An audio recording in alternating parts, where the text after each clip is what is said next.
जय भीम. फक्त हॅपी होळी म्हटल्यामुळे एखाद्या मुलाचा जीव जाऊ शकतो का? जर उत्तर हो असेल तर आपला समाज अजून किती अंधारात आहे याचा विचार करा.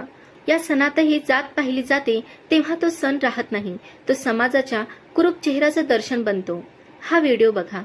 मर्डर यहाँ हुआ, लड़का दलित समाज का मारा गया और वहाँ पे बचाया जा रहा है। उनके घर पे क्यों पुलिस का पहरा लगा है ये बताइए भाई। हमारा दूसरा बेटा तो है, उनका घर बचाया जा रहा है, उनकी बिल्डिंग बचाई जा रही है क्योंकि वो पंडित है। इतने बड़े पंडित है, इतना बड़ा पंडित नहीं है। अरे हैप्पी होली बोलने से मर्डर हो जाएगा। मतलब शुरुआत में हैप्पी होली बोला था, हैप्पी होली बोलने से मर्डर हो जाएगा। ये कौन सी किताब लिखी है? आप लोग दलित हैं इसके लिए मतलब हम दलित हैं, इसीलिए हमारे दलित समाज को हॅपी होळी म्हटल्यामुळे दलित समाजातील एका मुलाचा खून करण्यात आला.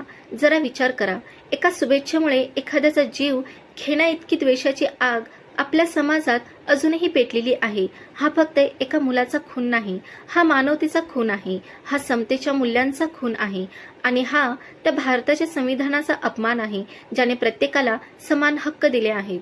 डॉक्टर आंबेडकर यांनी संविधान लिहिताना एक स्वप्न पाहिलं होतं, एक असा भारत जिथे माणसाची ओळख त्याच्या जातीने नाही तर माणुसकीने होईल.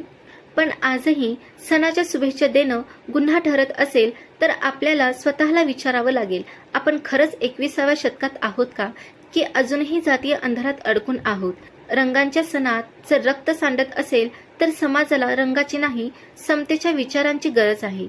जय भीम, जय संविधान.